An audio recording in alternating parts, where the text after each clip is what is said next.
नीति जी, आपसे हम समझना चाहेंगे, आप लोग भी अपने हिसाब से सर्वे करते हैं, इस बार जो डोमिनेंट फैक्टर्स हैं जिससे कि कंपनियां प्रभावित हो रही हैं अपने बिजनेस के लिहाज से, वही तो फिर आएगा हमारे इंक्रीमेंट में भी।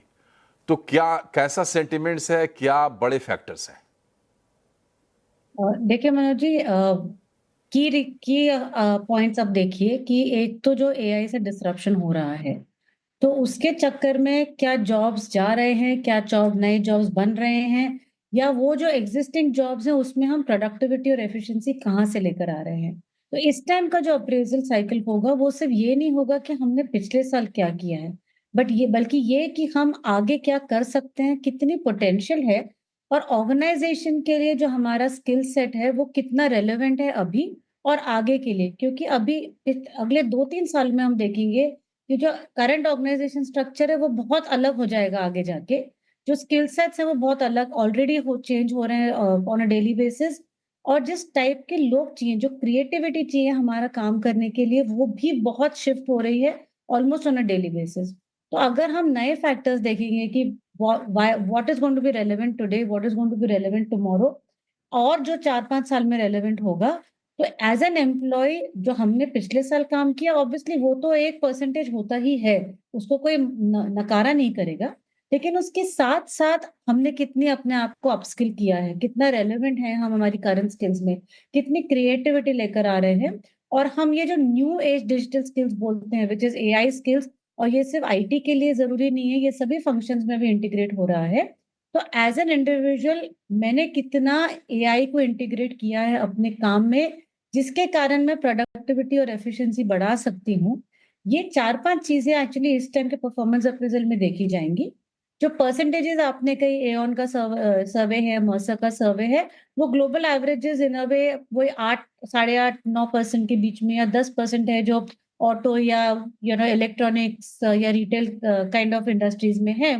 लेकिन कहाँ पे ज्यादा इंक्रीमेंट होगा देखना चाहिए कि अगर मेरे स्किल्स रेलेवेंट हैं कल के लिए या परसों के लिए, जो हाई डिमांड केसेस हैं, जैसे अगर हम डेटा बोले, सिक्योरिटी है, गवर्नेंस है, क्लाउड है, एआई इंजीनियरिंग है, या जो स्किल सेट्स हैं, जो क्रिएटिव स्किल सेट्स हैं जो एआई अभी नहीं कर पा रहा है, वो स्किल्स ऑब्वियसली बहुत ज्यादा रेलेवेंट होने वाले हैं। रिलेशनशिप स्किल सेट्स बहुत रेलेवेंट होने वाले हैं।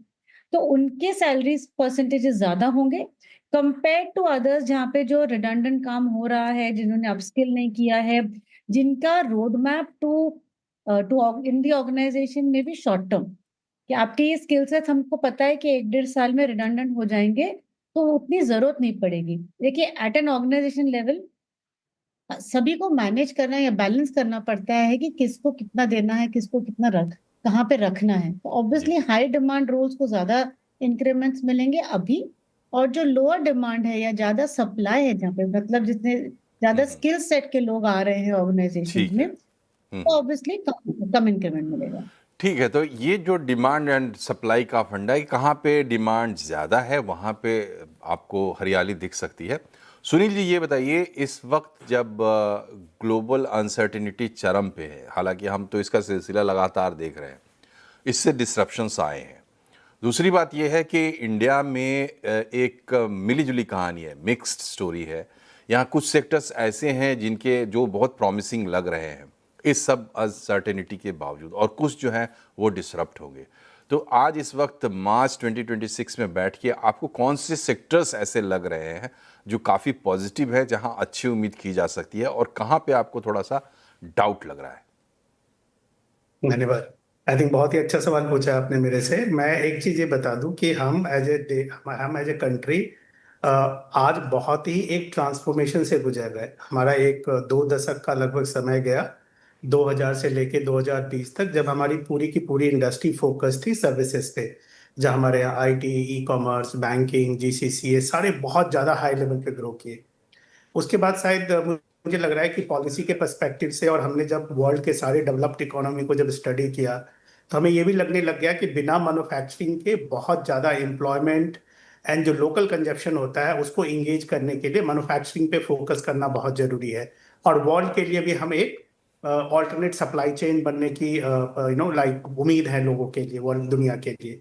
तो मुझे ये लगता है कि जिस हिसाब से आज के डेट में इंफ्रास्ट्रक्चर फोकस है हमारी कंट्री में, गवर्नमेंट का, पब्लिक प्राइवेट पार्टनरशिप्स का, या इंडिविजुअल लेवल पे जो भी है, यहाँ पे इंफ्रास्ट्रक्चर एक सबसे बड़ा सेक्टर है जहाँ पे सबसे ज्यादा एम्प्लॉयमेंट और सबसे ज्यादा डिमांड बढ़ेगी। और मेरे यहाँ अगर आप पूछेंगे हमारे यहाँ, तो उतने लोग शायद अभी ट्रेंड भी नहीं है इंफ्रास्ट्रक्चर के पर्सपेक्टिव से जो कि हायर हो सके। तो एक वो एक ऐसा सेक्टर है जो अगले कुछ सालों तक कंसिस्टेंट रहेगा।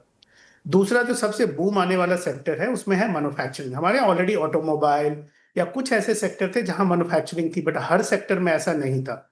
तो मैन्युफैक्चरिंग जो है बहुत बड़ा होता है, जिसमें पावर है, एनर्जी है, प्रोसेस इंडस्ट्री है, लार्ज इक्विपमेंट्स है, स्मॉल इक्विपमेंट्स है, हैवी इक्विपमेंट्स है। हर तरह के जो एक मैन्युफैक्चरिंग का एक प्रोसेस होता है, स्मॉल टू स्मॉल एंसिलरीज से लेके पूरे ओईएम इक्विपमेंट तक, वो सारा मैन्युफैक्चर होता था। अभी हम मैन्युफैक्चरिंग का भी फोकस हमारा पार्सली एक्सपोर्ट पे था और पार्सली कुछ लोकल मार्केट के कंजप्शन पे था। मुझे लग रहा है कि वहां पे बहुत ज्यादा फोकस है, और हम देख रहे हैं कि गवर्नमेंट का भी काफी फोकस है और कंपनीज भी काफी आ रही हैं, सेटअप्स हो रहे हैं। बहुत सारे एप्पल के मैन्युफैक्चरिंग सेटअप्स लगे हैं, बाकी लगे माइक्रो इलेक्ट्रॉनिक्स के बहुत सारे सेटअप्स लग रहे हैं। सो एक मैन्युफैक्चरिंग एक सेकंड बहुत बड़ा सेटअप्स होगा। और थर्ड जो है वो सप्लाई चेन हब बनेगा हमारा देश उसके अंदर में। तो मुझे लगता है कि supply chain as a function, ये एक बहुत बड़ा जॉब हम्म। की डिमांड होगी।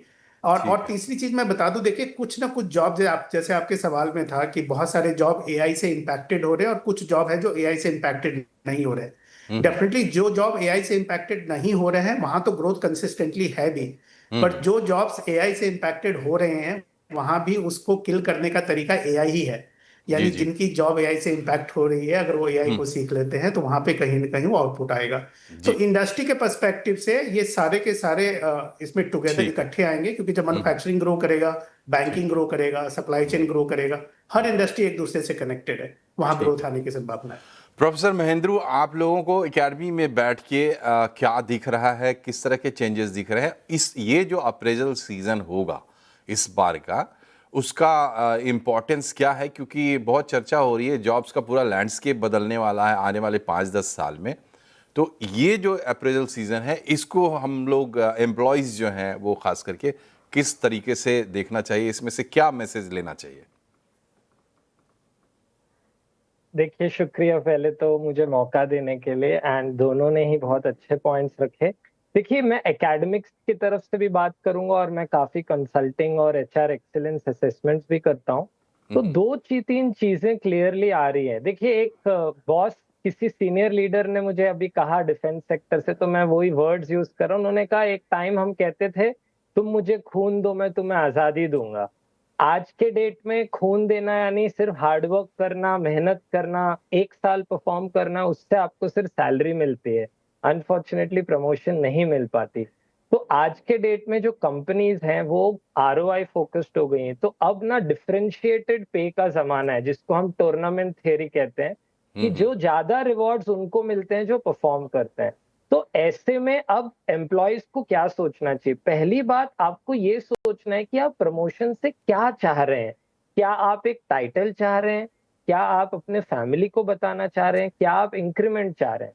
सपोज आप इंक्रीमेंट चाह रहे हैं, आप पैकेज चाह रहे हैं। मैं जीसीसी में एक सेशन ले रहा था हैदराबाद में 3 हफ्ते पहले, तो वहां एक पर्सन म्यूचुअल फंड इंडस्ट्री से आया और उसको 33% रेज मिला।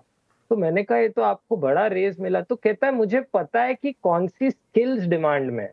तो आजकल प्रमोशन और इंक्रीमेंट स्किल्स बेस्ड पे काफी हो रहा है। दूसरा जो हम एक शिफ्ट देख रहे हैं आजकल, वो लोगों को एक्सपैंडेड रोल देते हैं। मैं एक कंज्यूमर ड्यूरेबल में कैटेगरी मैनेजर से बात कर रहा था, उसको एक बहुत लार्जर रोल दे दिया, प्रमोशन नहीं दी।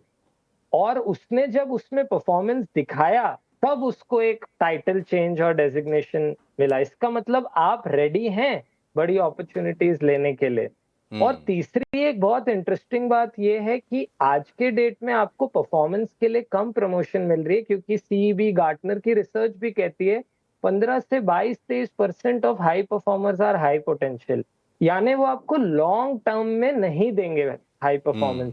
तो इसीलिए कंपनीज, इनफैक्ट आप हैरान होंगे जान के, even public sector companies, oil and gas and सब में अब assessment centres and potential assessments के हिसाब से प्रमोशन दे रहे हैं। तो एम्प्लॉइज ने ये सोचना है कि लॉन्ग टर्म में मेरे को जो स्किल्स चाहिए या जो इम्पोर्टेंट बिजनेस प्रायोरिटीज हैं, क्या मैं उसके लिए तैयार हूँ और जी। मैं क्या चाहता हूँ एक प्रमोशन।